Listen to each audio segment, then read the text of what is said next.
Welcome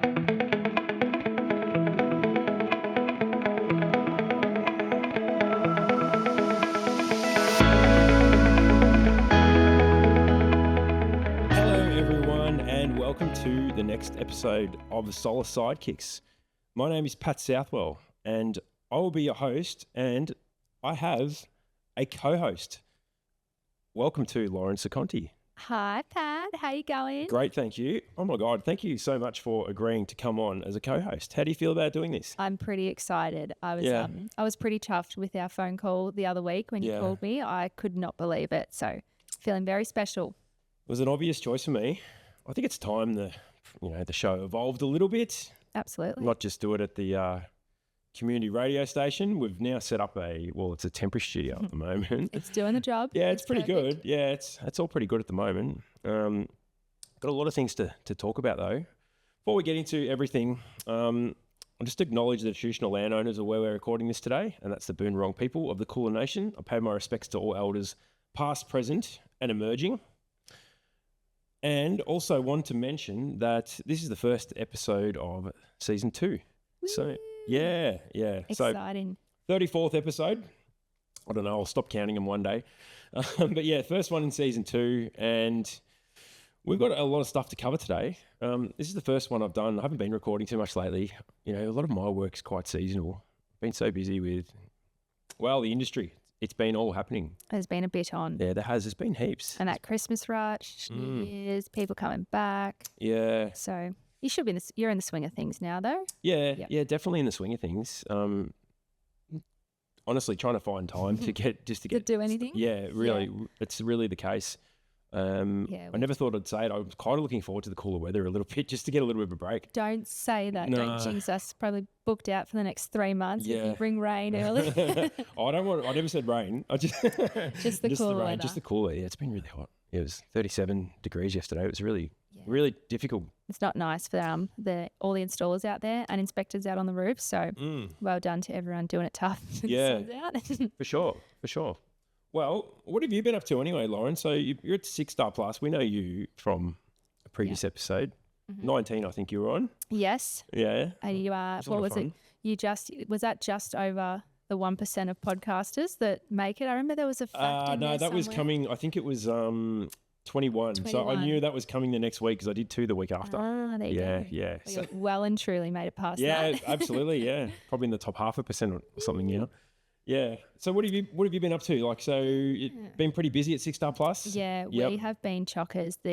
Working with builders over the Christmas rush is just insane. Yeah. They want everything done for Christmas, don't they? Everything done for Chrissy. And obviously we do all of our inverter fit-offs pretty close to handover, and also trying to juggle the lads only doing 2 of them in a day and signing them off as well. Yeah. Yeah, so that's been pretty hard, and it's just crazy. It's been mental. I actually did take the first week off. I went up to Cairns for a week, so that was nice. Yep. In saying that, I did work up until the 22nd of December and just on the laptop here and there. So I've been really good though. I've been finally going out on site, which is really good. Getting a bit of confidence out there. Being ticketed up as well. I had to get my working with heights, working safely with solar. So I've learnt a lot. I've upskilled. And ready to rock and roll. It's going to be a big year. 6 Stars, we're gearing up for a big one. We've just actually taken on a fair bit of retail work in the hot water space and the energy upgrades and all that. So that has taken off, and got some exciting products coming at 6 Star too, which is pretty cool. That's cool. Yeah. That's a really good start to the year. Yeah, anyway. Absolutely. We're pretty lucky. Our work is always pretty constant. There's houses get built all year round. So yeah. It's good. Well, I've been noticing you've been quite active doing a few other things too. You've been on a few industry groups. Yes. Seeing you making a bit of noise about a couple of things. Yeah. Stomping my feet. Yeah. I'm honestly getting a little bit pissed off. So, I can understand it. There's so much happening, which is it just doesn't seem right at the moment. No, absolutely not. And it's either going to get worse or it's going to get better, but it's pretty disappointing to see that we've kind of been pushed to the side a little bit, the solar industry, and they're making it hard. People are just going to walk away, and it's really sad. If you don't do something about it now, we're going to be in strife. So I've already heard of a few people that have just sort of packing up. Yeah, they don't want to do it anymore. It's just got too hard. There's other ways to make money, to make a living. Yeah, and these people are either legends or in the nicest way possible, fossils. They've been around for so long. They know back to front. They've seen all the changes, and they're just going nuts. And it's not about being too hard. It's just we're not getting the help or the support, which is really shit. Sorry. Sorry, I can get a little bit passionate about Backstop. I understand. Remember our last episode, I said grid connections is my favourite thing. And I remember one of the funniest things I remember from that episode is you said it was like a full circle. It was a bit cult-like because I'm like, it's a full circle. I do. Everything's closed off. And now I just hate it. Like I've had tears. I've had moments where I've just walked out of the office, gotten a breather and gone, no, this is not right. Well, I noticed when we had a chat last week or whatever it was and had a chat about you coming on and doing this together, I could notice you were pretty much in tears on the phone, I think, talking about the Grid Connect stuff. Yeah. And just for you to be talking so passionately about Grid Connect, I was like, I was really taken back by that 6 months ago, whenever it was. And then now it's sort of like, I don't know, it seems to have done a number on you, doesn't it? Like it's really trying to get people connected to the grid. It's actually impossible at the moment. It is. And I would like to say in the nicest way possible, I'm pretty stubborn, and I thank myself that I am stubborn, because I can just see so many people that would go, you know what, you're just going to be zero export, you're not going to be connected, and I don't think that's right. I've heard a few people doing that. I don't think it's right either. No, and some of our builders, we're installing huge systems, like 15, 20 kilowatt systems, and I know most of them do have batteries, don't get me wrong, but I mean, clients still do want something. If they don't see a tariff on their build, they just assume it's not working. They don't think about anything else. They're like, oh, my solar's not working, I don't have a tariff. And it's like, oh, no, it is. And if you look at it, but that's what people want. They want that connection. They just want it all locked and loaded. So I've been thinking about this, right? So you might be a bit more well versed on this than me now, because I only just sort of have these thoughts now. Wouldn't well, DNSPs, right? Don't they want some of the export? Look, I understand during the middle of the day you got the duck curves and all that sort of stuff, and they don't want the power. But what about this time of year when it's 38 degrees and the sun's out?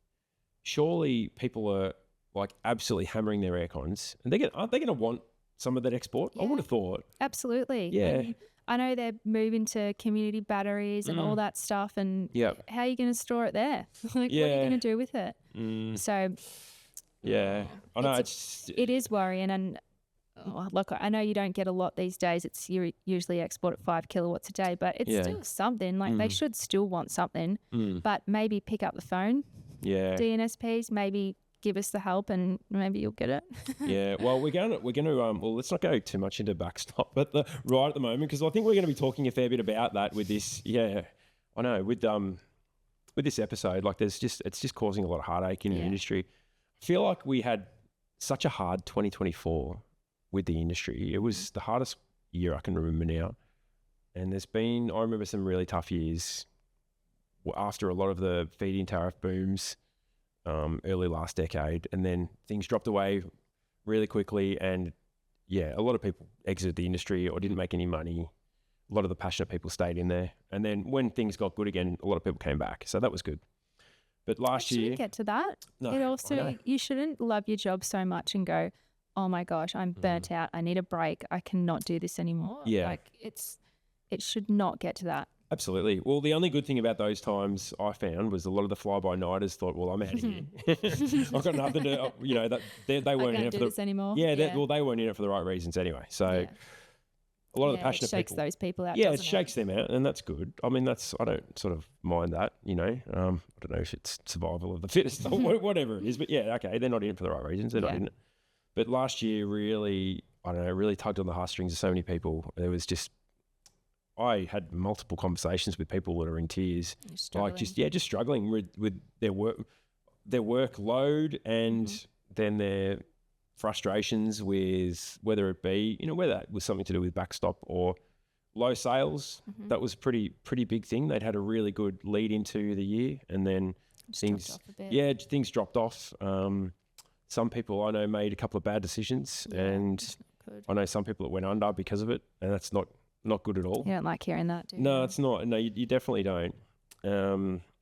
So is it, does it end up just being, I suppose, a survival of the fittest? Who's got the biggest wallet? Yeah, pretty much.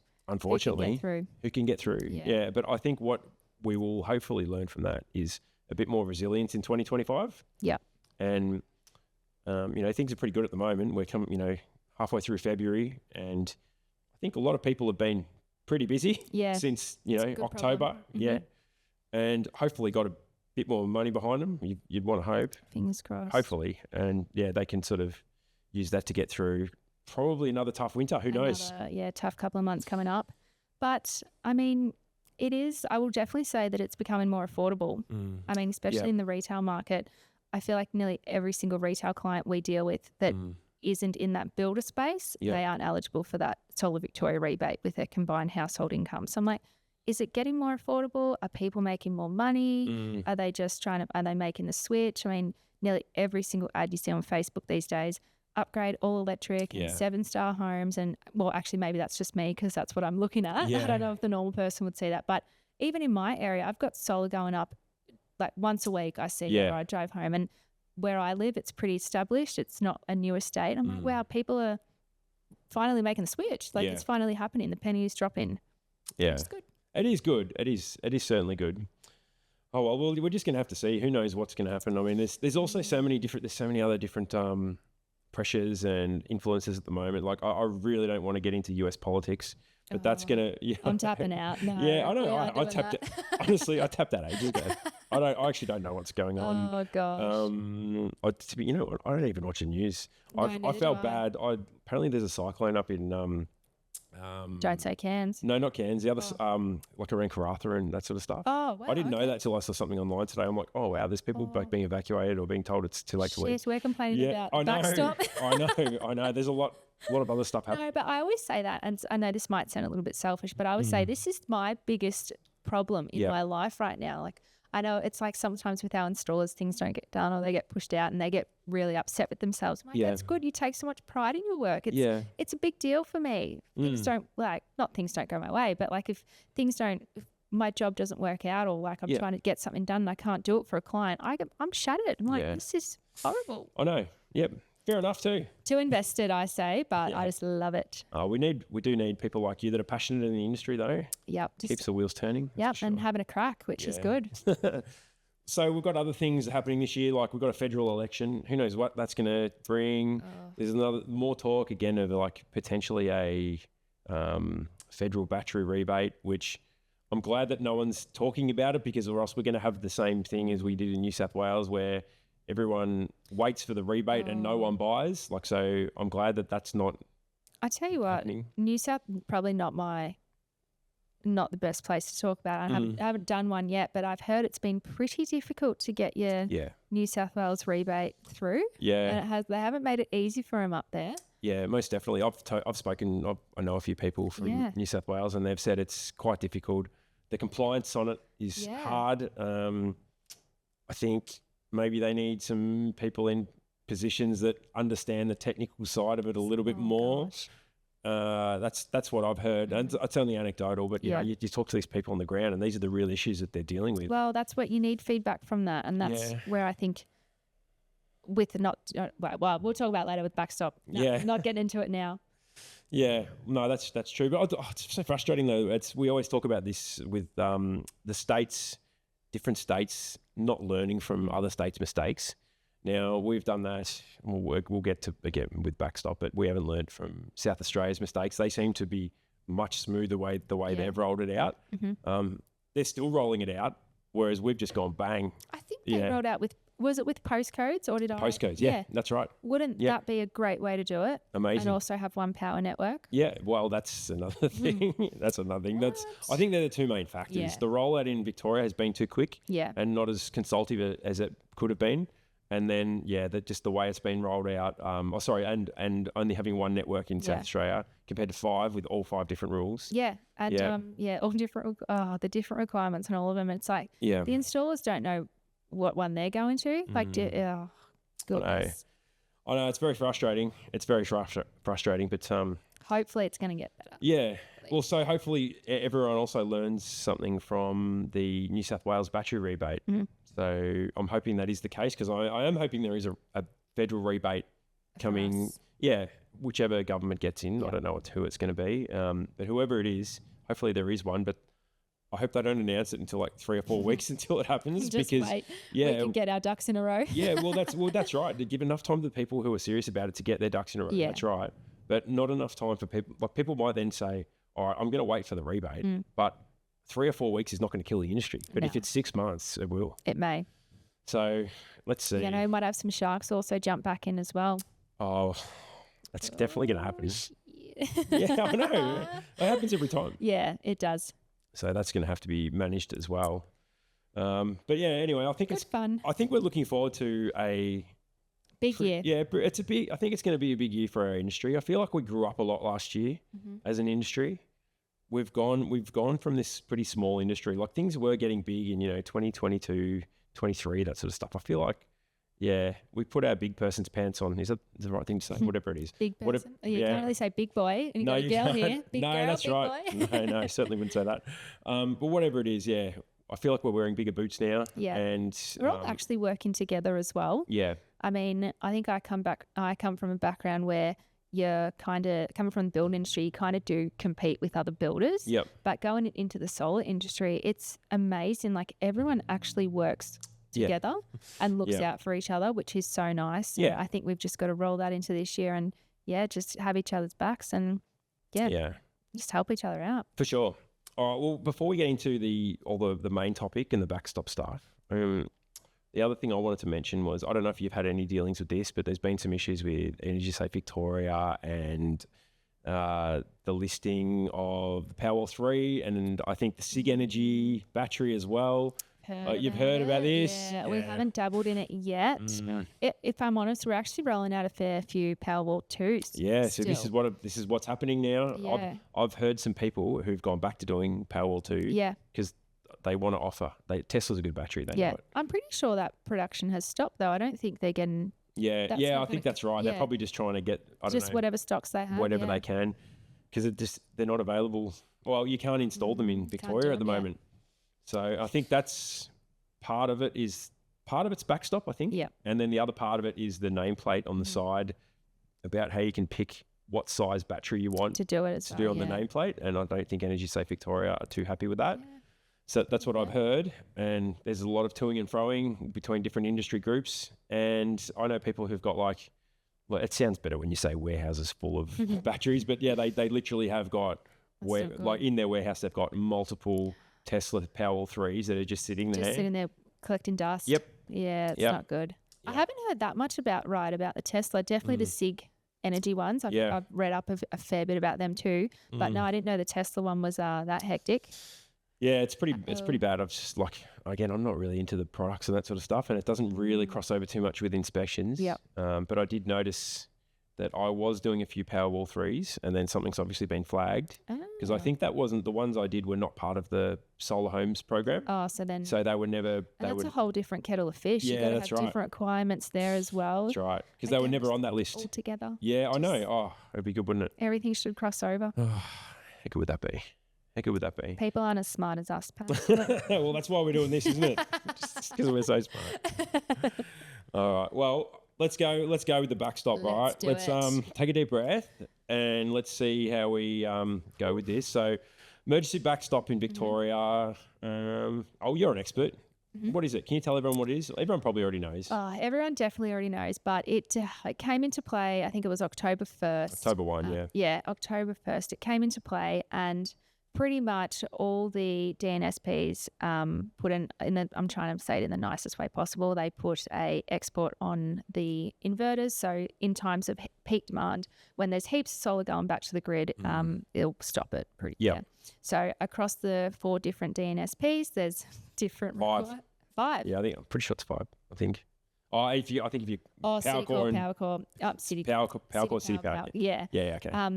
They're all different. Yep. So Gemini is 0, I believe, and then AusNet is 1. 1.5 is 1, something like that. And then same as City Power, I'm pretty sure they're 1. Maybe I'm not really sure. I know it's So we predominantly deal in the AusNet area. Yeah, that's right. I haven't even lodged one with Gemini yet. I've got one coming up, which I'm a little bit scared to do, but it has just been horrible. It has not been rolled out correctly. We're not getting the support.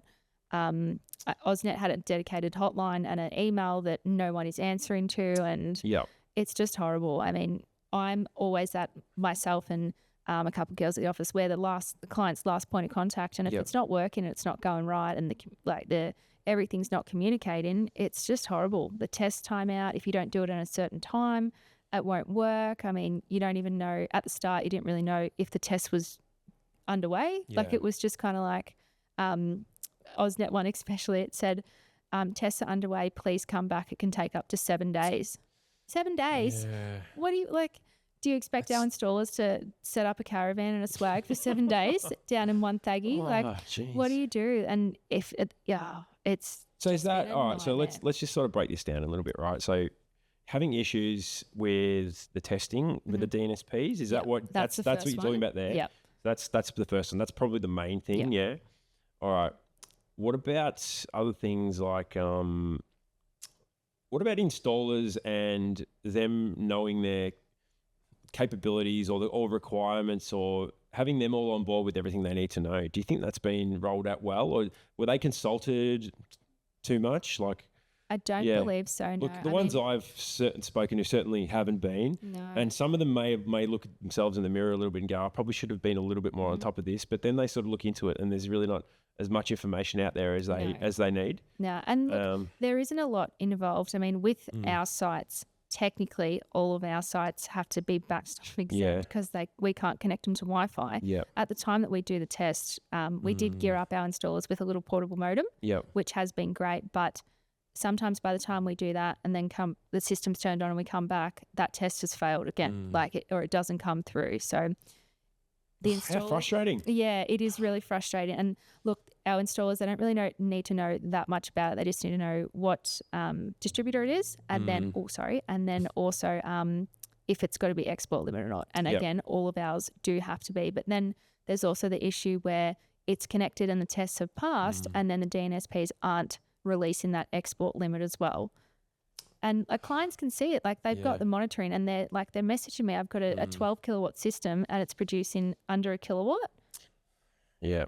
That's insane. Yeah, it's just, it is ridiculous. So that was probably the next one I wanted to bring up, would be the system owners, I suppose, managing their expectations and managing, they're the client in the end, and they're paid for a system. Yeah. And they're just not getting what they paid for. Exactly. Is that a real issue as well? Yeah, it is. And like I said before, worked up until the 22nd. I was still emailing clients, and I did send out, because I knew I was going away, I sent out a bit of a paragraph explaining about Backstop and going, look, it's a new thing we're rolling out, work in progress, yada, yada, yada. And one of them came back to me and said, you come pull down my panels and you take my whole system off the house because I didn't get what I paid for. And they reported me to Consumer Affairs. Wow. So that was fun. So I went into, the Christmas period, and I just thought, you're joking. Like, it's heavy. And it's enough for people just to go, oh my gosh, this is too hard, zero export. And then you toy around with the idea of you do leave it in the client's hand to do it, but then 9 times out of 10, if something is wrong, it's going to have to come back to us. I mean, it's, it's pretty disappointing. It's pretty unfair. That is very unfair. Yes. Well, so then the other thing that I've seen, the other issue with it is you haven't been exposed to it too much just yet because you're mainly working in AusNet, but you've got all the different DNSPs, and they all have different rules and different testing procedures. Yes. Yeah. So that's very difficult as well. So you can imagine there's some installers that work like on the border of 3, or they live like on the border of 3 of them, and are doing a third of their work in each of them. Yeah. And they're just having to do a different one each time. So I will take my hat off to United and City Power Corp, because at least their tests, you can see on their portal what's being tested, and you can also quickly identify what's wrong based off their little, like, test 1 might be like, I'm pretty sure test 1 is basic communication was established, and then test 2 is default export. So quickly you go, oh shit, okay, I didn't like the installer. Oh, it looks like you haven't set the export, go into the app, and then that test will pass. So you can narrow down the issues on those 2 platforms pretty quickly. Yeah. But AusNet, test underway, can take up to 7 days. Who's gonna, like, what? Who's gonna sit there and wait for 7 days for a test to pass? And I mean, we're based in Limbrook, and a lot of our builds are down in Wonthaggi, Warragul, Drilling Way. Yep. And you're doing these tests at 2 o'clock in the hour, and then AusNet say, oh, maybe test in the morning when the server's not overloaded. Is that what they're saying? Yeah. Yeah. It's ridiculous. Yeah. So United did come out with a really cool email the other day that had a bit of a breakdown guideline. It was just an A4 one-pager, but it was really good. It explained what test does what and what to troubleshoot if something goes wrong. Yep. They've been so on the ball, and it's really, really impressive. And then you kind of use what they're doing and try and bring it into the AusNet side and think, well, if they're testing that, maybe that's similar over here. Yep. But I'm just not getting replies from them anymore. So hopefully that changes. Yes. I mean, that's, them just not answering phone calls and emails. I actually rang them the other day, and I said, I'm so happy to wait on the line. Like, I've got nothing to do. I can chill, blah, blah, blah. And they said, no, like, we actually have no one in the solar team taking phone calls anymore. It's all directed via emails. Wow. And then there's the other end where I've had one at United that was sitting there for a week, and I took the Oz A, but it was a bit blurry. Yeah. So I'm like, oh, shit, I got to go down to Tookrook and do it. And then United actually called me and said, hey, it's sitting there for a while. What's gone wrong here? Do you need any further assistance? Okay, that's good. How good is that? That's good. Like, and then if something goes wrong, if you don't upload the right CES or photo, they email you straight away. Yeah. They let you know. So their platform is amazing. They have been good. Yeah, AusNet definitely needs some work. Yeah. I'd shout out to United as well. Like even that's not the solar team. When I did my connection for my new house, they were really good, really quick. Everyone told me, this is gonna be a nightmare for you. It was actually really quick. They're really good. Yeah, and there was one little issue, and I mentioned something that this could be an issue, and then all of a sudden their manager's calling me back, like apologising and everything, everything was done like really quickly. Yeah. They were really good. So a shout out to United. Yep. And City Power. And City Power. They pretty much run the same website. Yeah. A few different photos, same test though. So they've been really AusNet, good. Some improvements to go. Yes, please. All right. Well, I reckon that's time for our first break. Cool. What we're going to do when we come back is get some industry experts who know about this emergency backstop and the issues that are happening. It is slightly a bit of a whinge fest today, but having said that, I think it's important that people get this information. Yeah. And from us and from people on the ground. Stop talking internally between your teams and governments, because what are you guys doing? For sure. Yeah. For sure. That's for sure. Well, let's hope some of the people that need to hear this type of feedback are listening and can take it on board and get a better result for everyone. Absolutely.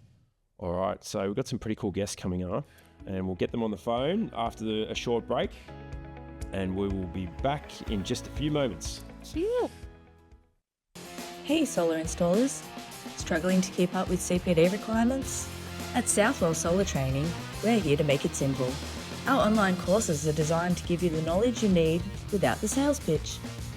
With an affordable subscription, you'll unlock access to our growing library of technical courses, covering everything from inspecting older systems to spotting installation defects. Learn at your own pace, earn CPD points, and stay ahead in the industry. Join us today and start learning smarter, not harder. Visit www.southwellsolartraining.com.au and get your CPD the easy and affordable way. Okay, and we are back from our little ad break there. So, as promised, we have a few people we are contacting today to get them on the line to talk about the emergency backstop. Well, let's just call it a debacle. What do you reckon, Lauren? Yeah, that sums it up well. Fair enough, yeah. Let's call it that. All right, so we are very privileged to have on the line Nigel Morris from Catch Power. Good afternoon to you, Nigel. Welcome, Well, Nigel. good afternoon. Oh, thank you.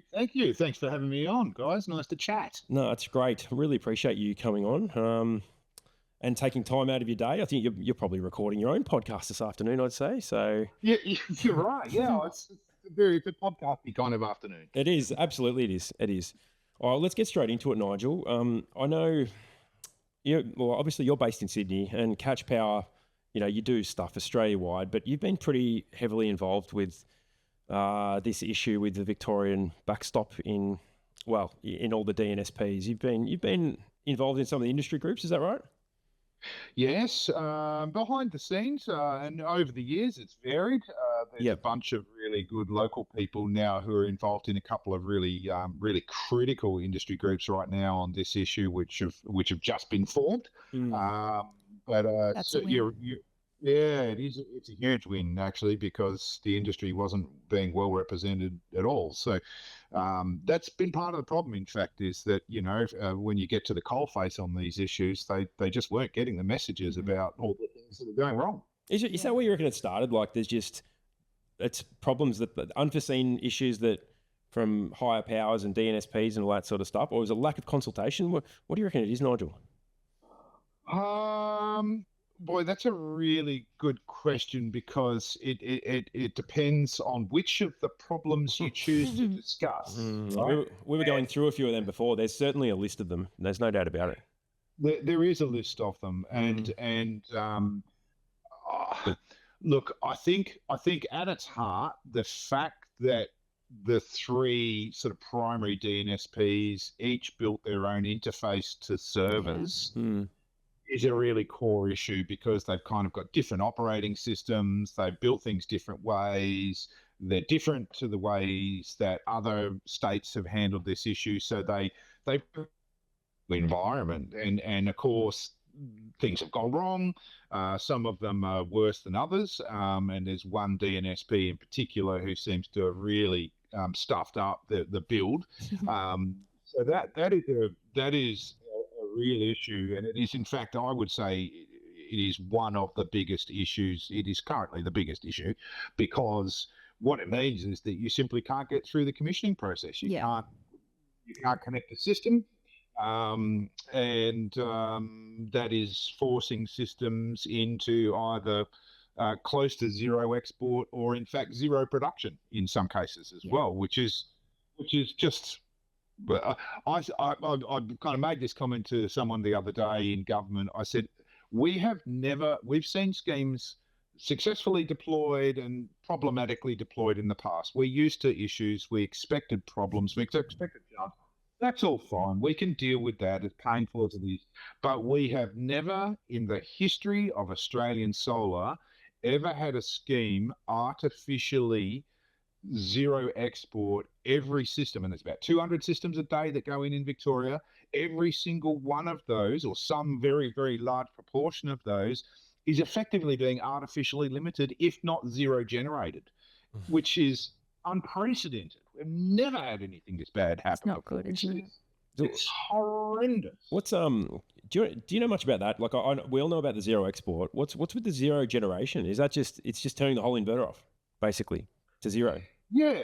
Well, you got to remember, of course, that the way that Backstop is designed, Backstop is theoretically there as an emergency device only. It's only supposed to be used a couple of times a year at most, according to everyone's websites. And it is really in a really, really dire emergency where they go, we need to shut all the solar down, or we need to at minimum reduce it to zero export, but it gives them the ability to shut the inverter down. And so why some of the systems seem to be doing that, no one, I don't know. That's up to the DNSP. Yeah, I haven't heard that. Yeah. I've seen. I have seen it. I was going to say I've seen it on some of the systems I've inspected. I don't know if this is the same thing you're talking about, Nigel, but what I've seen is I'll get there, do my my testing, and get ready to turn it on, and then I do turn it on, do my current tests, and it stays on for about 5 minutes, and then it will go into. It looks like it's still on, but the current drops to zero, and it goes to 0 watts, and it stays on 0 watts. Wow. So I've seen a number of those. That's happened to it. Yeah, I reckon I've seen probably 30 or 40 of those systems do that. Yeah. Wow. Wow. There you go. That's too high. Yeah. I mean, and this is the thing though. You're also not sure if it's the installer who potentially has put the CTs around the wrong way, but I think it's. No, I'm actually going to pull you up there because we failed to test with AusNet. And it came back CT reverse. CT reverse, that's right. It says that on the other ones. Yeah, but I know. Get a load of this. I then did the test. I'm like, you know what? I'm just going to try my luck. I did the test again, and it passed. Yeah. How does that happen? Yeah, look. How does that happen? Yeah. Yep. Well, there's a whole lot of stuff like this going on. Is it just a big IT error? Is it just a big IT error? Can we just turn Maybe it off? they should just turn it off. Yeah, can we just turn it off and plug it back in or something? Yeah. It is just a giant IT error, and I guess what everyone's doing right now, and there are a few clues in this one which are interesting, because you can sort of go, well, because we're seeing more problems with some DNSPs than others, clearly you can kind of pretty intuitively go, well, that's got to be about your interface, right? Because the other guys aren't having these problems. So we know there are some problems with the interfaces that the DNSPs have built, but we also know that the same server environment running CSIP in Queensland has had several errors and breakdowns in the last few weeks. In fact, someone yesterday posted that it was down again. So it's pointing to the fact that there may be also some sort of intrinsic issues within the primary server environment. Now, whether that's to do with how the interfaces are instructing it, or whether it's to do with errors, who can say? But the fact that we've got problems with the servers now in 2 states is really quite telling. And the sad part about this is that there is a total and utter void of information coming out of the DNSPs or out of the server operators or out of anyone about really what is going on. And our experience is, we solve a problem, or we highlight a problem, and we fight about whose problem it is, and eventually prove that it's the DNSP problem. And they head off and say, yeah, okay, we'll go and work on that and try and solve it. And in the meantime, a retailer will or an installer will call us and go, hey, I've got this other weird problem going on. And we go, oh my goodness, it's a completely new and different problem. So we then raise that. And they say, oh, we haven't seen that one before. We'll go off and start working on that one. And so we're in this rolling sort of just this loop of, It's a loop, exactly. So it's very messy. Very messy. I wanted to, one more question for you, Nigel. Do you, I don't know if you know the answer to this or not, but what motivation do the DNSPs have to not stuff this up? Like, where's their motivation? That's not a good answer. Well, what motivation do they have to not stuff it up? That's a really good question. Very little, I would suggest. Very little. I mean, they've been adamant that it's absolutely required and absolutely essential across the board. They've been adamant and have been arguing vigorously for legacy systems, which is a whole nother part of the topic. I've heard about all that. And all legacy systems have to be controllable as well, which is a whole nother subject. And I would argue that, well, the world wasn't coming to an end before this started. We can see that we need to get systems under control. And ironically, everyone in the solar industry, by and large, is quite happy for this to happen. It's quite happy for things to be under control. But they're treating it as if it's a disaster that, is absolutely imminent, and therefore, come hell or high water, it has to be done. And I would suggest that that's just not the case. We've seen exactly this behaviour from them when it came to hard export limits. We think there's going to be a problem. There's going to be blackouts. The grid's going to go down. We have to put hard export limits on everything. And they put a sledgehammer approach in, when in fact, in a lot of situations, it's now been proved time and time again that those export limits weren't even required. They weren't even needed. Do you think maybe they would just pull back altogether and go, oh, let's start fresh? Like, do you think that they would ever... that's probably wishful thinking at this stage, I think. Can they just roll it out correctly? I mean, how do you just roll it out and you get it so wrong? Well, I know how to get it a bit more right. You look at how South Australia's done it. Yeah. And I think you look at that and go, this state seems to be well thought out. Whether it was or not, I don't know. They don't seem to have the problems that we've got in Victoria. Remember, South Australia does backstop a different way, of course. So they have a slightly different methodology, as do Queensland. Queensland have, decided that doing it in the 1950s way with a ripple controller made a whole lot more sense, which has got its own issues. Oh, the big clunky off button, that one is, isn't it? That's right. Yeah. That's right. Why are we trying to reinvent the wheel in Victoria? Well, I mean, interestingly, I do I do like that they have embraced CSIP, because CSIP was developed by industry people, solar industry people. It was developed as a smart inverter protocol, and it is simple, it is practical, it allows not only inverter control and battery control, but also the ability to reach in and do load control. So it is a really good, really simple protocol, and the theory of CSIP is really good, and the theory of CSIP is that it should roll out really nicely into the future. We interviewed Joey Kassouf recently and discussed this, and extolling the wonderful virtues of CSIP as a kind of a protocol. The problem is that although Vic DNSPs decided to use CSIP, which is good, they clearly didn't build the architectures that they needed to make it work reliably. Oh, how frustrating. How frustrating. Oh, well. $50 million worth of frustrating. Yeah. Rough estimate. $50 million. That is $50 million. Geez, they're not paying for my wage in there. They're not paying. No, well, this is it. And these are all the other things that it's costing people money. It's not, I mean, it hasn't just costed. Yeah, that's and right. The site revisits as well. Yeah, site revisits. Yeah. It goes on and on. We did almost toy about having a full-time person, and if it does not get better, it will be a full-time person doing just connections. See, that's not sustainable.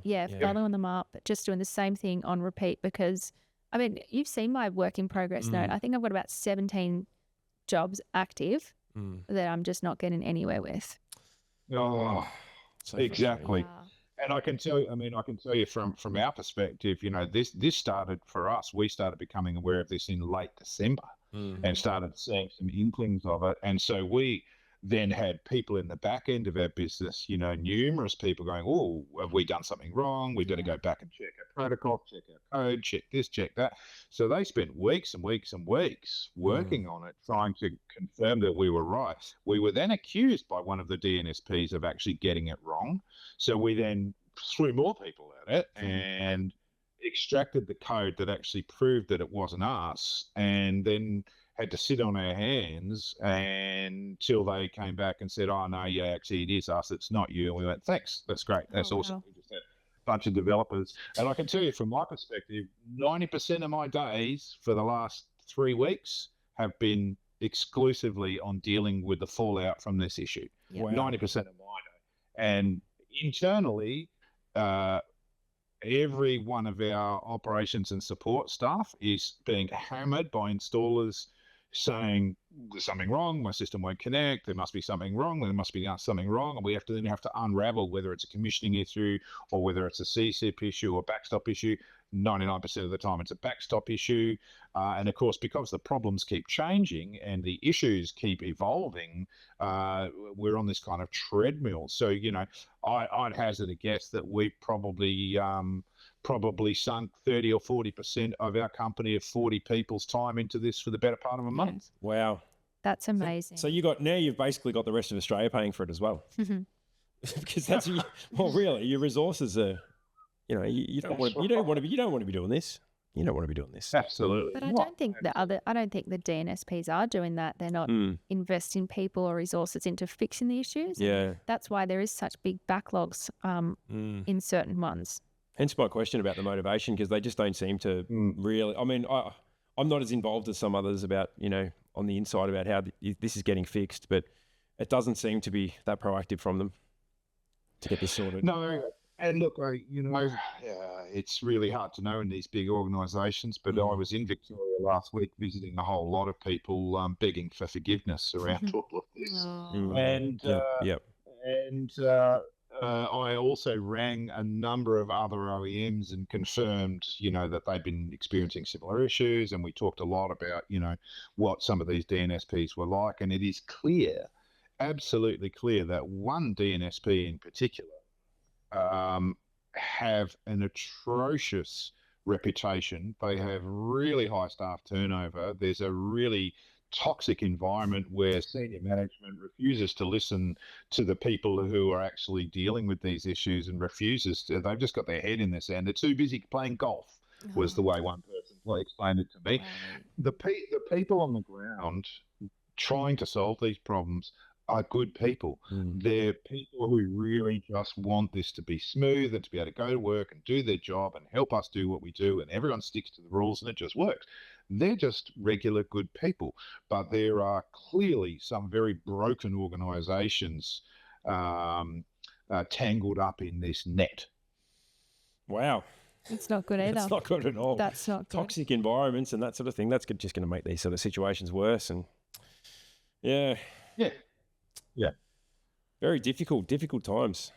It is difficult, and I wasn't sure. I've even got my solar coaster T-shirt on today because I thought it might be on camera, but I especially wore the solar coaster T-shirt because I say to everyone, look, it is just another ride on the solar coaster. This is a big dip, and get your sick bags at the ready, but it is just part of the world that we live in, unfortunately, and we go through these ups and downs, and I just remind people, everyone, it can't last forever. We will get through it. We will solve it. There will be a resolution come hell or high water. I have no clue how long that's going to take. And there is pressure being brought to bear from every quarter. I spoke to an installer yesterday who'd just got off the phone with the Ombudsman. So, the Ombudsman's being hammered about it. I know the Minister's being hammered about it. I know DECA are being hammered about it, Solar Vic, and we've got our friends at the Smart Energy Council crawling all over everyone as well, trying to get a resolution. They've been so good. Yeah, I've seen John's been out there and in the community and talking about it, and he's been great. He's been a great advocate for us in the industry. He has. Amazing. All right, Nigel. Well, we might leave it there. We've got a couple of other calls we're going to do as well. Thanks, awesome. Nigel. I really appreciate you offering your insights and everything, and let's hope it comes to an end soon. Yeah, look, you're most welcome, and my commiserations to all the installers in Vic who are caught up in this. That's where the real pain is, and I feel terrible for them. Just want to assure everyone's doing everything they can to try and sort it out as quick as we can. Absolutely. No worries, Nigel. Well, thanks very much. All right. Thanks, everyone. That's Nigel Morris from Catch Power. Yep. So, Lauren, good chat with Nigel. I learned a couple of things there about what's some extra issues that are going on. You and I both. Yeah. Maybe this is all worse than what we think, and everyone gets together and, works out that this is just one. Well, we already know how bad it is, I suppose, but it is comforting having experts like him jump in and offer their opinion and help. And I guess an outsider looking in, we probably do have our Victorian pumpkin head on. Most definitely. A little bit, but absolutely. Anyway, it was good chatting with him. We now have another industry expert that we've brought in. Want to say hello and welcome to Matt Wilson from Central Spark Victoria. G'day, Matt. Hi, Matt. Hi, Pat. Hi, Lauren. Nice to be here. Good stuff. Thanks for taking time out of your holiday to have a chat with us. I'm sure it's exactly what you want to be doing on a holiday. Nice to be here up in where he is. Yeah, where he is. Exactly. Good stuff, Matt. All right. Well, Matt, you have been one of the people at the forefront of this issue. When this started becoming a bit of an issue, I think you were probably one of the ones, I think you had your hashtag going and you had your selfies, chucking them on social media to fix this issue. Mate, you must be incredibly frustrated, upset. Hopefully you've got a glimmer of hope. How are you going with it all, Matt? Yeah, it's a really interesting time in the Victorian solar industry, that's for sure. Things are looking slightly better than they were 2 weeks ago.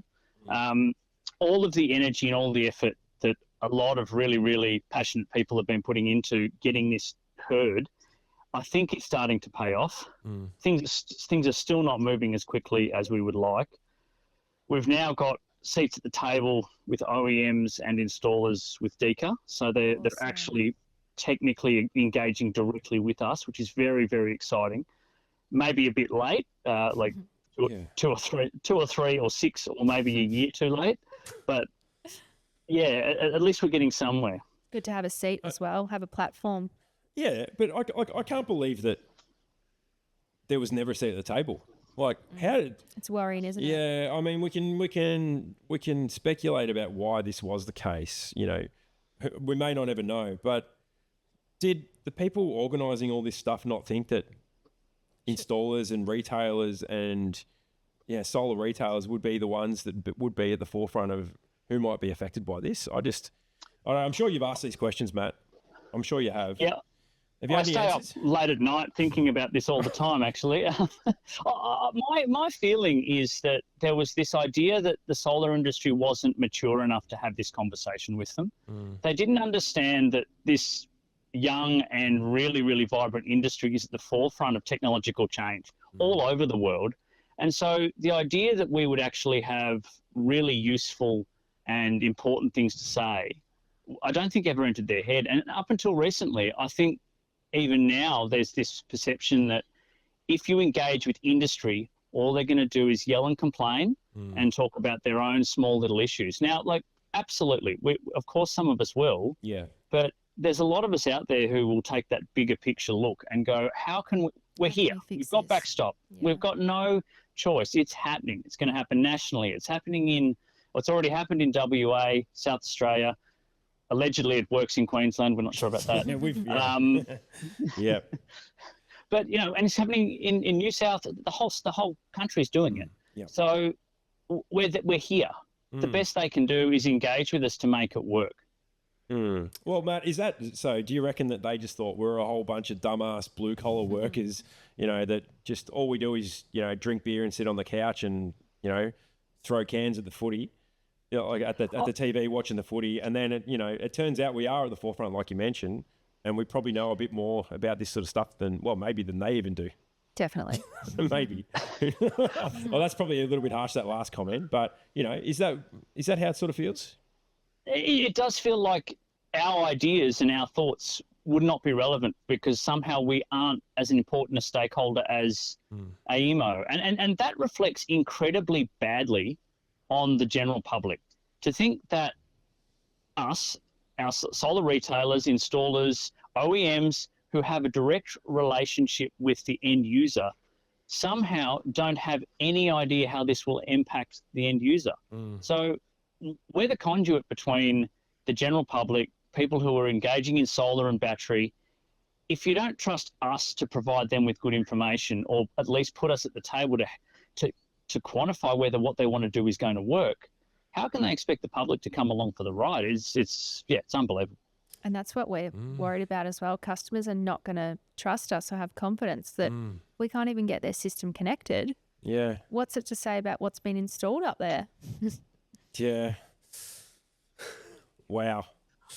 What we are starting to see, which is really disturbing throughout industry, are installers disconnecting. And this is dangerous. And Pat, being an licensed electrical inspector, you can probably see where this goes. So there are a few installers that I know, and no names will be mentioned, that have decided they will start to operate outside of the general DNSP regulations. So currently there are rules regarding legacy systems requiring to be emergency backstopped.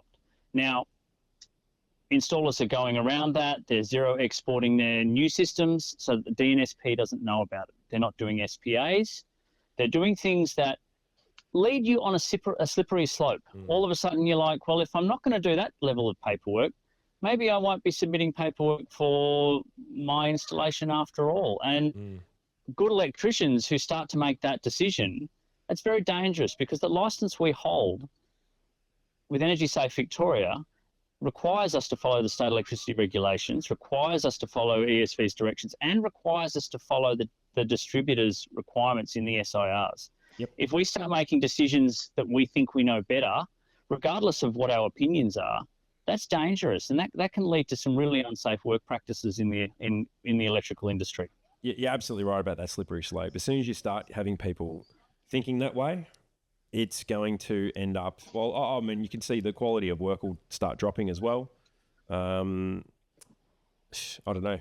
Maybe it already has. Who knows? Well, potentially. The question then has to then continue on from there is, how is the mental health of these installers and retailers who are making these decisions? They must be in a place where they're making these questionable decisions because they're scared for their business. They're scared to be able to keep putting food on the table, And like, this is a direct correlation to what the DECA and the DNSPs have created together by not engaging with installers and retailers, not explaining things clearly.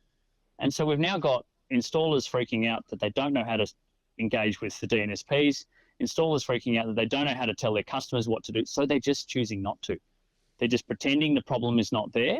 And yeah, that's a symptom of poor management from DECA and the DNSPs, but it's reflecting pretty badly on the solar industry at the same time. Yeah, I'll tell you what, there's a whole lot of stuff in there that I hadn't even really considered, to be honest. Like I've sort of thought of the mental health toll, but you're right. These people are making these decisions in a place which is not a great place because of the pressure they've been put under, and let's face it. Really, they've been backed into a corner. There's no resolution here. They've got no other option. If they're out on the ground doing that, that's not good either. It's no good, Matt. That's really... Yeah, the mental health card was probably bound to come into this conversation sooner or later. Most definitely. I mean, even me, I was so stoked. I literally cried when I got my first one connected. Like it can take a toll, and it will start taking a bigger toll. Oh. Well, if you listen to installers on site, we'll have a conversation with one of my installers who's on site commissioning a system, and their first concern when it doesn't work is, what have I done wrong? Yeah. How have I failed in this situation? And they do it every day. Every day they do it. Currently, some DNSPs are better than others, but a lot of them are giving very limited feedback as to why tests are failing when they do capability tests. A lot of the time, we had a good one the other day actually, and this is a positive. PowerCore have updated their portal to indicate that when there's a problem with their portal, they're telling the back-end admin staff that the portal is down or under maintenance or has an issue. So the first reaction is, great, it's not our fault. There's a problem with the portal. Let's all take a deep breath. We can do something about it. But up until recently, there was no feedback. There was no ability for installers to know. It was just, did we fail because we're terrible, or did we fail because the portal's terrible? We don't know. Look, that's a good point. Look, I think you've probably got customers potentially thinking the same too. Like I touched on this with Lauren earlier, like managing the customer or system owner's expectations with this whole thing. Like they don't understand what's going on. They don't get it.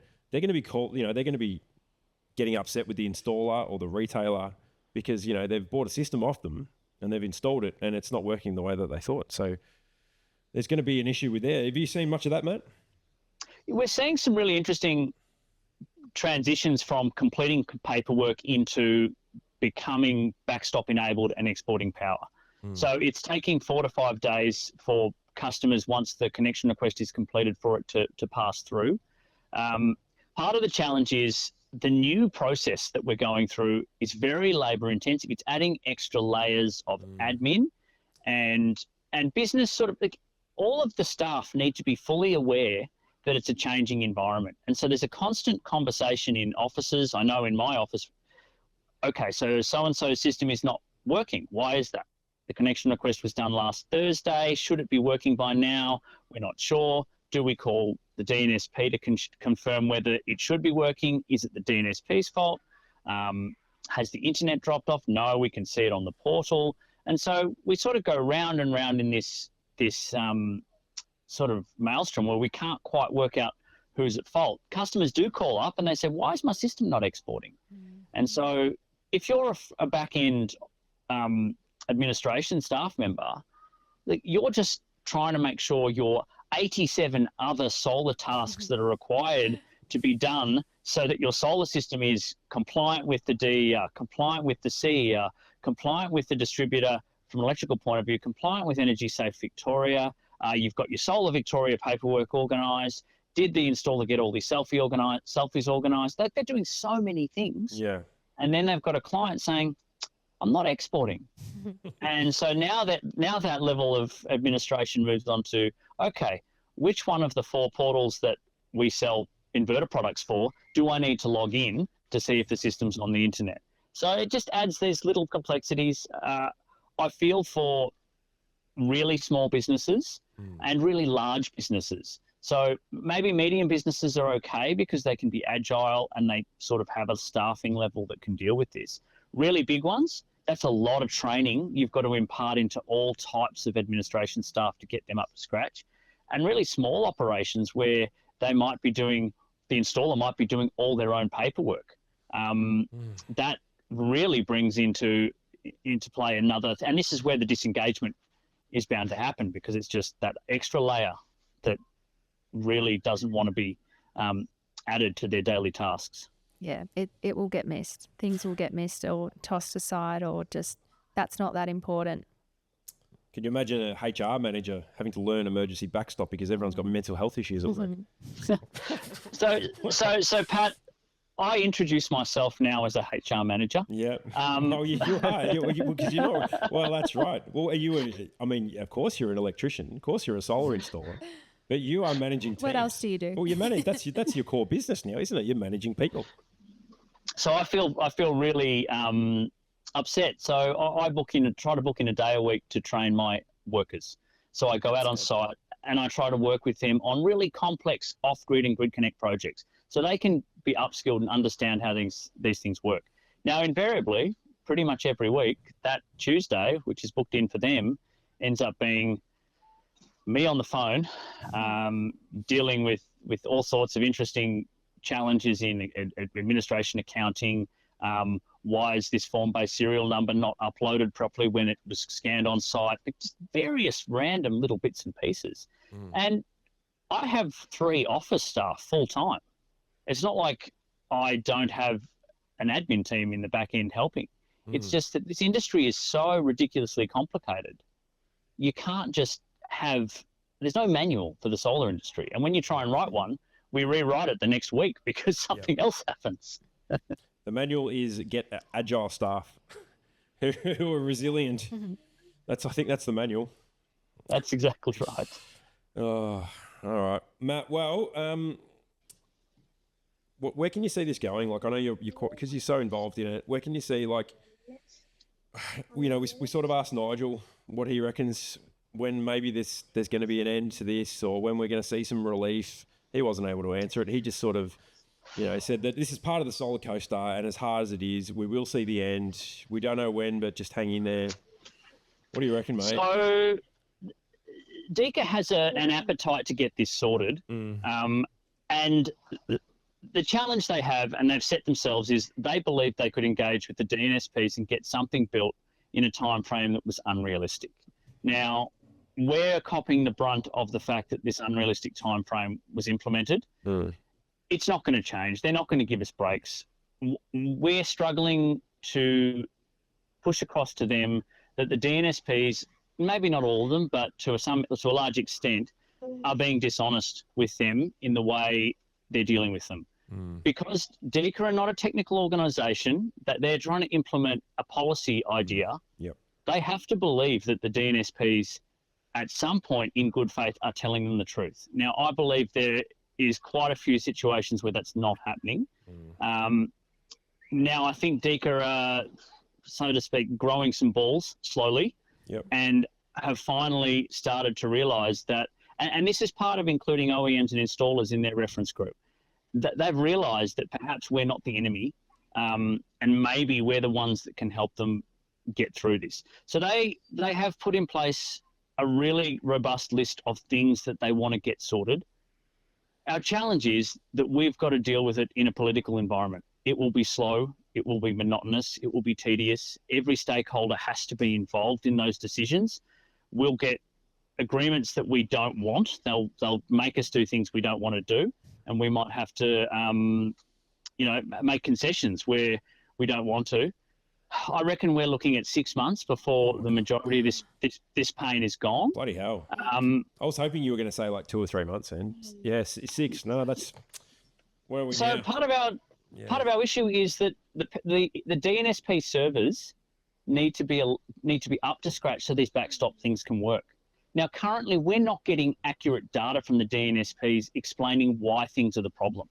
So we don't know where the issues are being encountered in most cases. For all we know, half the issues are installer-based problems. But because they're not capturing the data, we can't do any kind of analysis as to why the problems are occurring. Yeah. So we know the portals are going down. We know their servers are dropping off. We know they've got capacity issues when everyone tries to do the backstop test at once.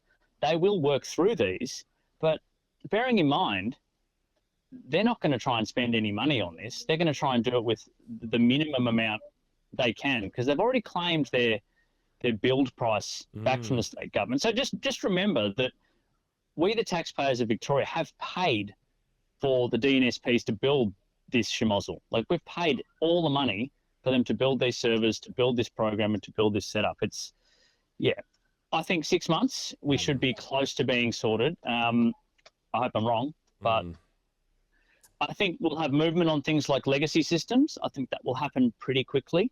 And I'm hoping within a month we've got them back sorted and able to be installed in parallel with new backstop-enabled systems without having to have them upgraded. Yeah. So that's a really big win for the industry if we can get that sorted soon. For sure. And look, and working with the DNSPs to get their portals to tell us exactly when there's a problem and how we actively work with our OEMs to fix it. We've still got months before all the OEMs are integrated effectively into the portals. So we're still struggling with major brands like Goodwe. I think Maxion hasn't even managed to get its systems approved in PowerCore yet. Like, they're working with it. Tesla Powerwall 3 is still a while away. So, and these issues are not, as the DNSPs would claim, all OEM related. Like, the DNSPs have very, very skeleton staff to do this integration. This is we're in for a long haul, and so we've just got to try to limit that by pushing as hard as we can, talking to our local members, writing letters to the minister, contacting whoever it might be, local council, talking to our mates, and making sure we obviously look after our mates' mental health along the way, because that's, we've got to get through this together. Absolutely. Well, I'm going to leave you with one question, Matt, and I asked Nigel this, and he sort of had a bit of a laugh, but what motivation, I don't know if you know the answer to this either, what motivation do the DNSPs have to not stuff this up? You laughed, did he? Yeah, well, is this because, it's been paid for, right? You just mentioned it's been paid for. The infrastructure. Unless DECA get a big stick and start threatening fines or start threatening funding-related, I don't think we're going to have any changes. They will continue to operate in their own little monopoly, in their own little area. Like, they will get there, but their timelines aren't being forced. Their hands aren't being forced. They're not being given any impetus to do it quickly. They're just being told they need to sort it. So this is where the Victorian state government need to really get out and kick some bottom. Until that happens, we're sort of stuck with dealing with them in the way they are. Well, they had no problems enforcing a deadline onto the installers or onto the industry. That was a pretty hard deadline, wasn't it? The 1st of October. Unfortunately for us, we don't get a say. Yeah. Hopefully we will now. Yeah. Hopefully. Well, yeah. And as I said, we've just got to keep being, proactive about it and telling everyone, talking about it. Like, local newspapers and local radio, they're more than happy to talk to installers about these things. These things are happening everywhere. And when you start explaining that it impacts every member of the community who wants to put a solar system on, straight away, people are hearing you and going, oh, wow, this is a really important thing. Like, I've got friends and family members who are going, tell us about this backstop thing, Matt. And I'm like, oh, are you sure you want to get me started? Take a seat. It's like, I'll do a TED talk on this, but it'll be irrelevant in 6 months. Yeah, exactly. All right. Well, Matt, look, thanks for your time. Also want to say thanks for championing the whole campaign, really. You've been at the forefront. You put a lot of your own time aside. You're obviously passionate about the industry and you love what you do. So I want to say, from the bottom of my heart, thank you from all the people in the industry with what you're doing. It is noticed, and we love what you're doing. And you may think you're banging your head up against the wall sometimes, but I know a lot of people that are sitting there cheering you on. So anything else we can do, I'm happy to sort of help with what I can. But yeah, I really appreciate what you've been doing so far. So thanks, Matt. Second that. You Thanks. summed that up very well. Yeah. Thanks, Pat. Thanks, Lauren. And maybe next time, Pat, we can talk about something a little bit more positive. That'd be nice, wouldn't it? That'd be great. Thank you, guys. All right. Thank That's you. Matt Wilson from Central Spark Victoria. Thanks, Matt. So, Lauren, 6 months. Matt reckons 6 months we're going to be in this hole for. Like we both looked at each other when he said that. Surely not. Yeah, I know. Like I couldn't believe he said. I mean, it makes sense. These things move really slowly in a government environment, political environment. But wow, it was. Just think about all the connections between now and then that may not be connected in that a time. nightmare. All right. Well, we've got one more caller on the line. This is Bobbi McKibbin from Solar Integrity. Welcome to the podcast again, Bobbi. Hello, how you going, guys? And Lauren, woohoo! Very good. All right, Bobbi.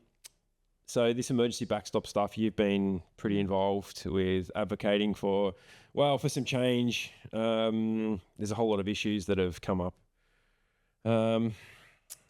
Yeah, I don't know. I don't know where to start now. We've gone through so many issues. That's the thing. It's hit the point where it's beyond ridiculous now. Yep. I think the industry is sick of constantly being slapped, and like that's just what it feels like all the time. Like there's some incredible people in this industry, and I just heard you mention then that we're looking at another 6 months down the barrel of this. Yeah. How many people are we going to lose in that space? Yeah. We were just talking about this. We were just talking about this with Matt. Yeah, like it's just insanity. Yeah. It is absolute insanity. And I think as an industry, we really need to look at what we can do together to pull together. Like we've had some great support from the Smart Energy Council. Yep. Hats off to them. They have been amazing. That's right. We're really, really lucky to have an organisation like that. Yep. Matt Wilson, oh my God, the amount of hours that man has put in. I think at All Energy this year, if anybody walks past him, they need to hand a beer to him at the same time. I'm making a stand for him. I'll sponsor should. it. I'll stand. We should get a stand.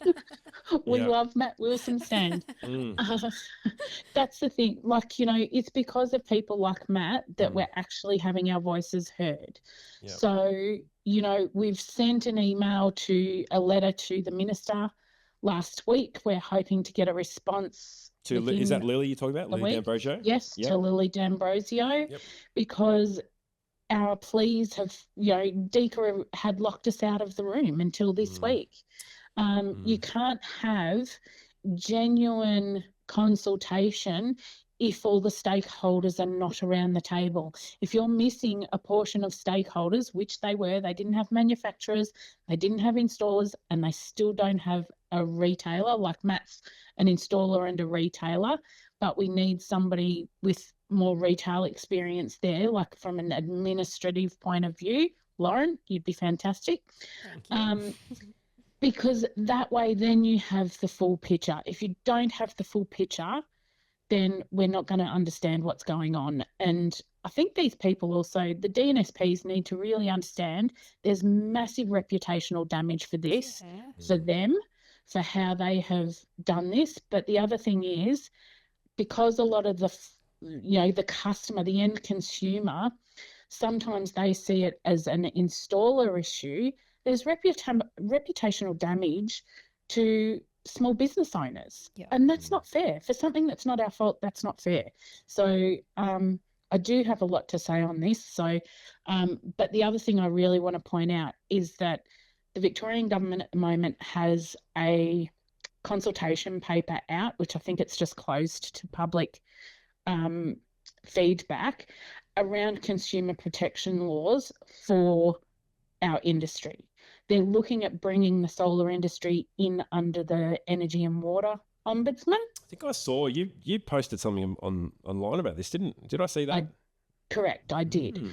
Now, if they do that,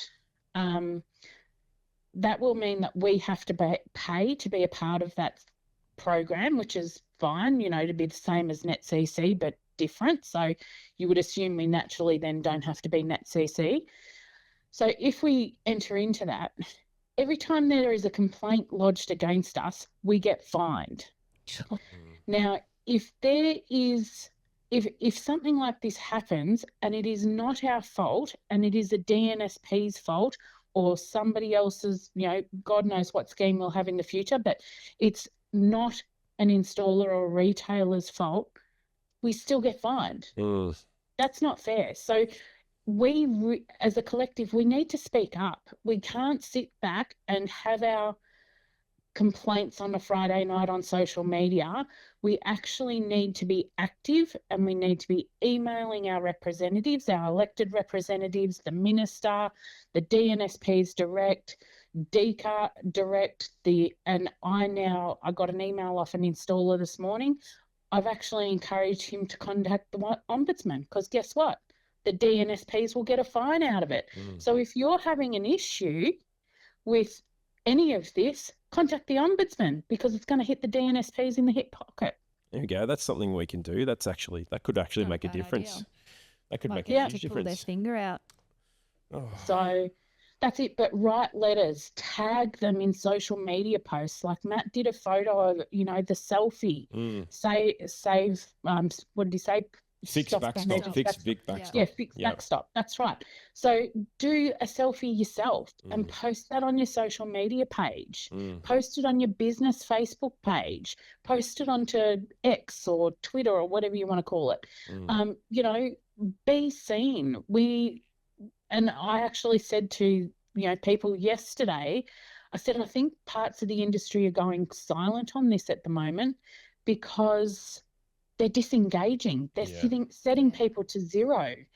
And that's actually not the answer either, because with what's going to come in our energy picture in the future, that's going to be really bad for the consumer. And that will come back on us as installers or retailers if we have done zero export limit without customers' consent. Yeah, it reflects really, I feel like that reflects really poorly on the industry when people are doing that.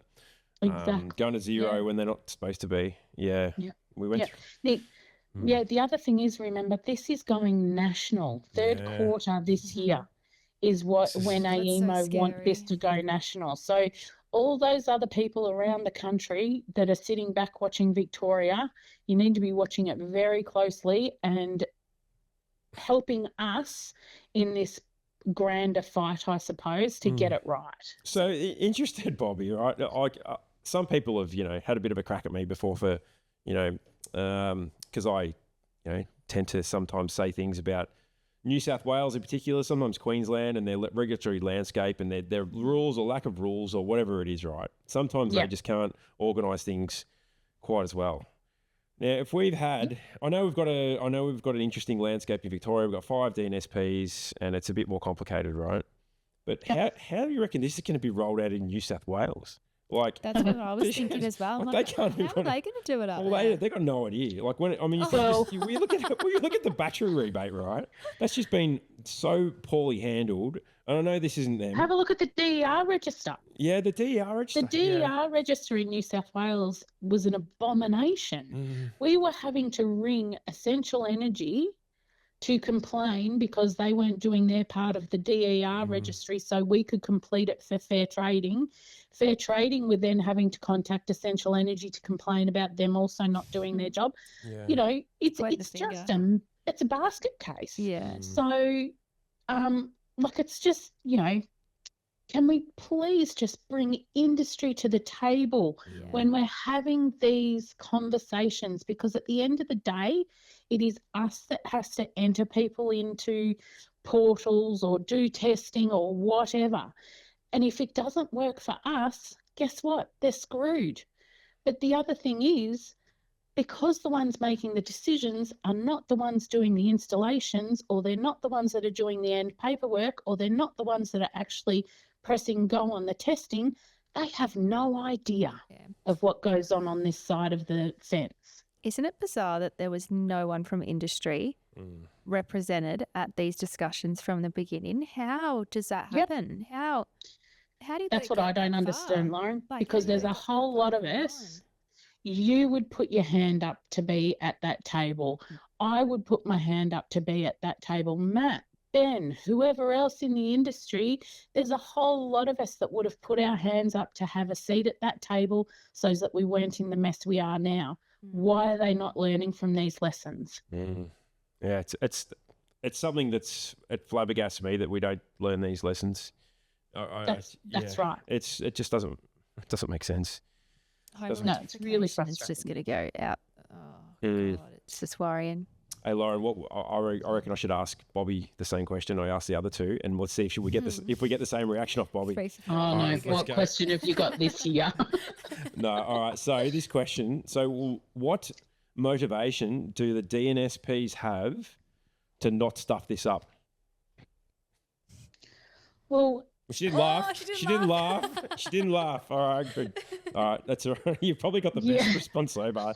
Nigel and Matt both laughed. Come on. So, all right. We both looked at each other and went, oh, shit, that's not a good answer. Well, what do you reckon, Bobbi? What do you reckon that is like? What I still want to hear your answer. Like, why do you think that they? Well, sorry. What motivation do they have to not get this horribly wrong?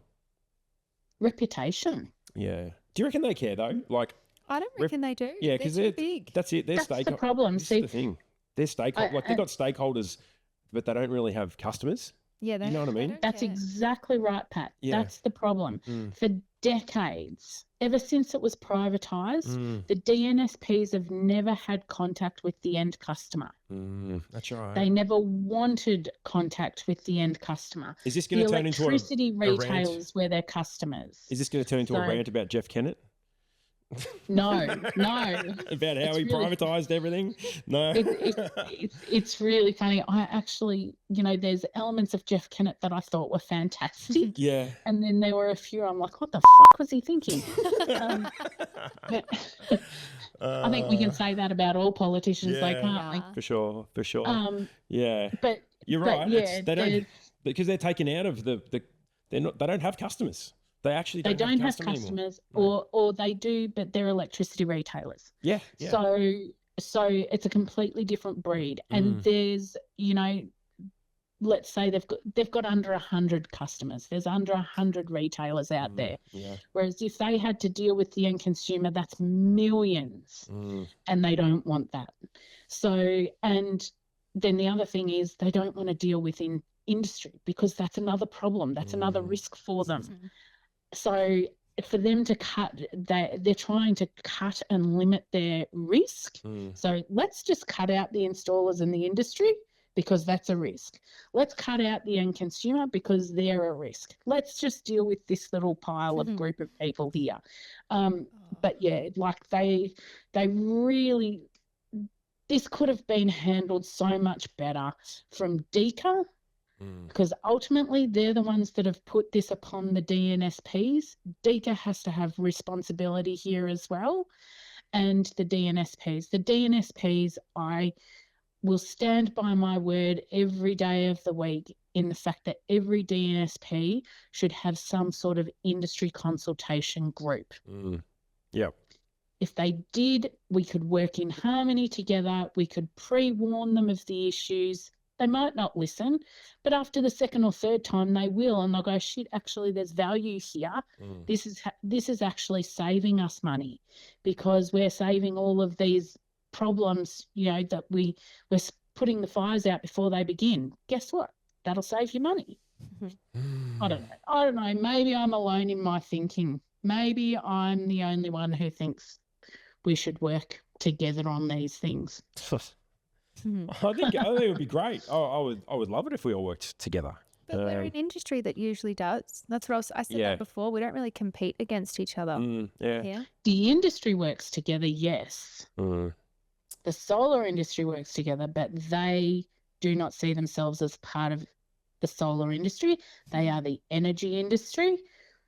And I can tell you right now, hand on my heart, 15 years ago, I was told by somebody who was incredibly reputable within the DNSP world that solar was viewed as a disruption. I have heard It that was too. never going to last. We were a disruption to them. So Boy, the they were fact that, yeah, that's right. The fact that we have lasted, we have continued to be that disruption. So we are a pain in their ass. Absolutely. Oh, I've even heard Sparkies, and even I've heard inspectors as well, like old school ones, think that solar's just all shit. It's all rubbish. You know, won't be around for long. It's not. There's no Yeah. place. There's All no the place time. for it. These are one-way transformers. You know, you shouldn't be sending power back into the grid. I've heard that before too. We still hear it Yeah. on Yeah. building sites. You see our team rock up and they just like, oh, the fake Sparkies. is that a thing? Is it fake sparks? Wow.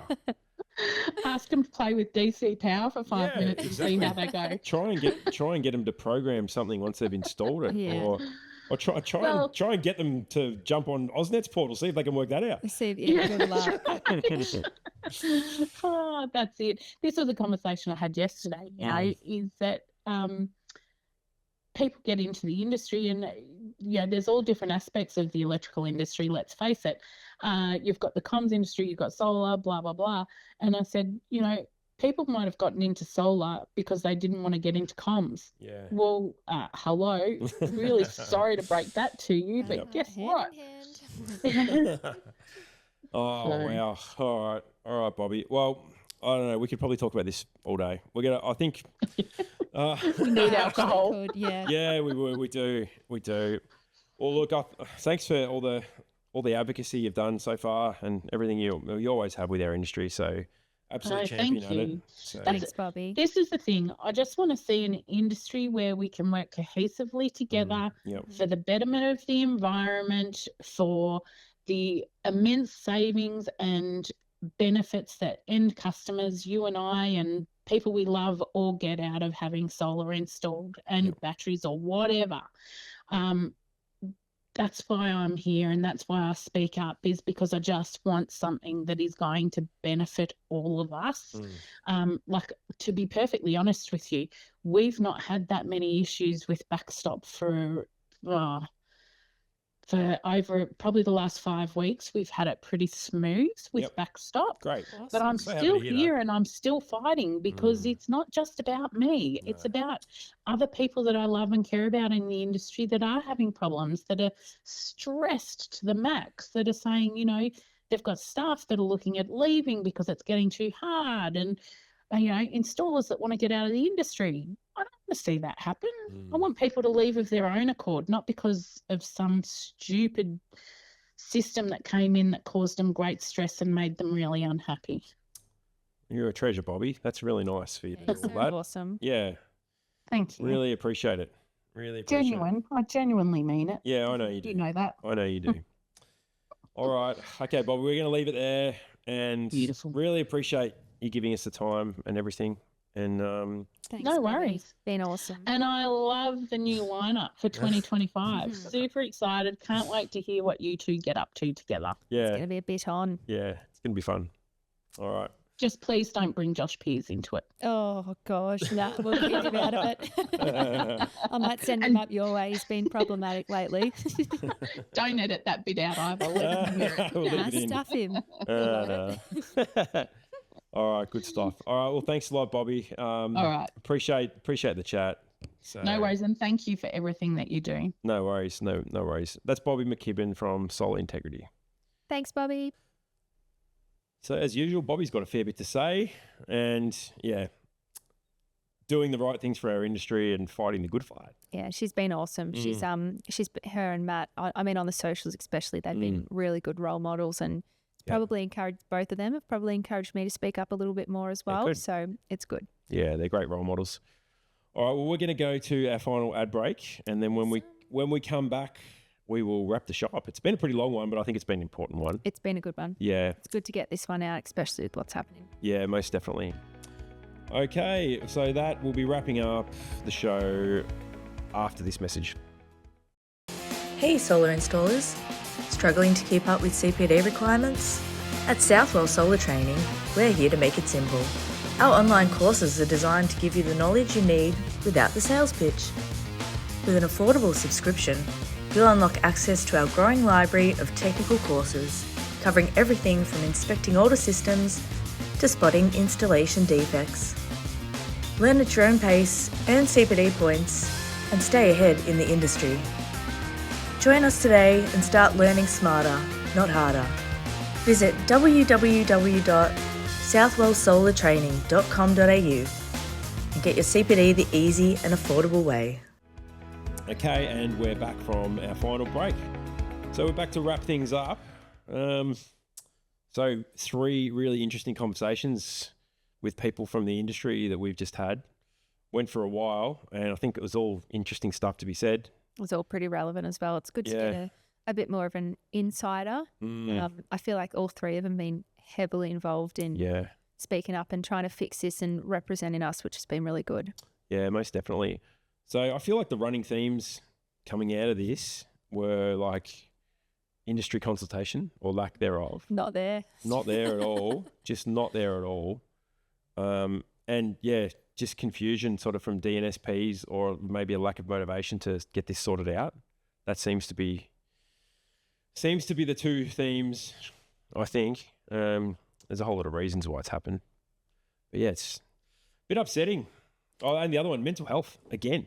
Here we go about mental health again. Yeah, it really is. No, but it needs to be spoken about. Absolutely. We should be talking about it more, but I just don't like talking about it in this type of negative way. Like I feel like you can always put a positive spin on these type of things. It's important to talk about the negative stuff, but also you need to see a way out or, I think we all need to sort of get through this together. I don't know. It was a little bit negative for me, but it's worrying. It's sad to hear that is happening or it could get that bad.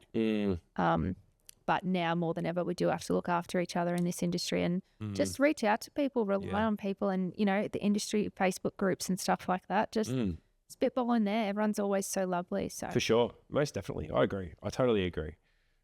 Great industry, great people, no doubt. All right. Well, the other thing I wanted to mention before we wrap things up, it would be, look, I don't want to go on negative. It's sort of turned around to a bit of a positive, but so we are, about a week away from the mandatory changes to AS4 777.1. So that's going to be mandatory very, very shortly. SAA, who's our accreditation body for installers and designers, they brought a course out which was mandatory. I think it was about $31. Something like that. Wasn't too much. Yeah, no, it wasn't much. Said all accredited designers and installers needed to do that as almost like a extra CPD requirement. So it wasn't their part of their 100 points, but it was just an extra thing that everyone had to do. My God, did that blow up on social media? That went off. I think it's still going off. Yeah. There's probably a few people that haven't checked their emails since when, because we all got emails a week or two ago. Something like that. They're only getting around to them now and jumping on the forums, and we're like, it's all good, it's all good. Yeah. So I must say, we talk about lack of industry consultation, but all credit to SAA. I think they sort of jumped on the front foot, got feedback off people really quickly. They heard that there was a few people in the industry that weren't that happy about the way that it had been approached. They sent an email out acknowledging that they probably didn't consult as much as they could have. To take some responsibility. Yeah, they did. Good. No, they definitely did. Took some responsibility for it, and they made a commitment to any future things like this.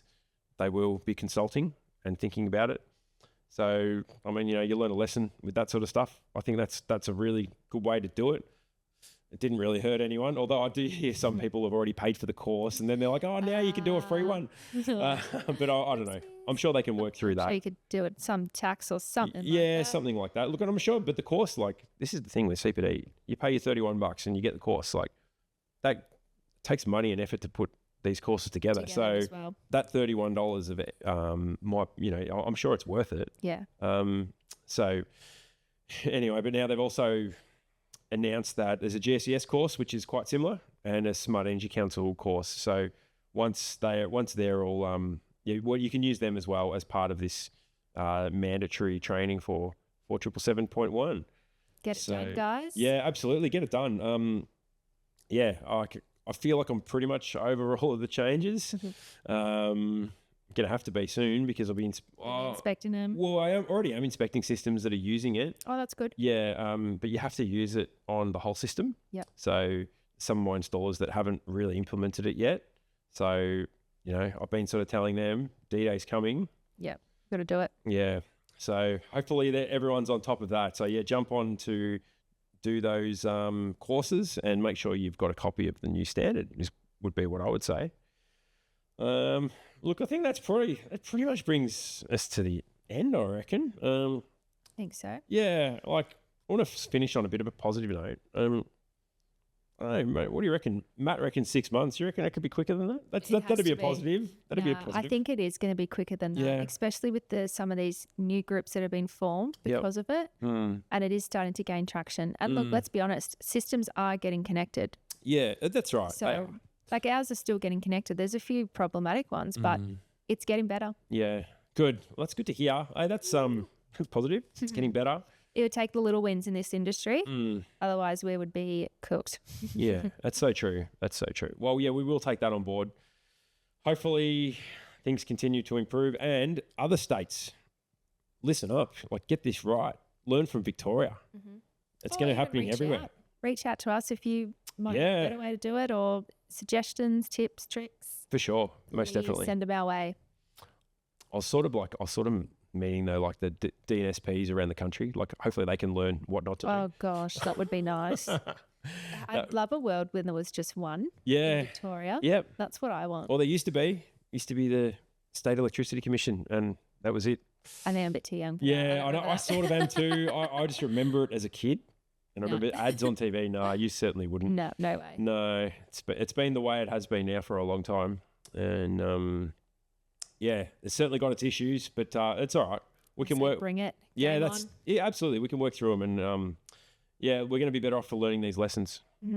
And like Matt said, in 6 months' time, he could do a TED talk, and it'll be just absolutely obsolete. Yeah, he's probably right. Yeah, I'd pay to go see Matt do a TED talk. I reckon. Absolutely. All right, cool. Well, we'll bring the episode to an end there. Who knows when we're going to do the next one? It might be next week. Hopefully we can keep them. I reckon we'll get here next week. Yeah, next week. I reckon next week we'll be able to get one. I think Friday's a good podcast day. Yeah, I agree. Today, smashed out most of my work. Yep. The back end turned into a bit chaos before I left. I've got to get out of here. Yeah, it's good. It's good. It's a good lead into the weekend. I think so. And hopefully, we can. Well, this temporary studio is not too bad. Yeah, no, it's all right. It's actually really good. It's actually not too bad. We could take this on the road, Yeah, we could. I think we will be too. Awesome. All right. Well, Lauren, thanks very much for coming on as co-host. Thank you for having me. No, I appreciate it. Yeah, gonna keep having you on. Done a great job. Awesome. Thank you for having me, and I look forward to working with you. It's gonna be fun. Good stuff. No worries. Thanks, everyone. See you on the next episode, or see you on the socials, whatever it's going to be. First episode of season 2, plenty more to come. Thank you very much. See ya.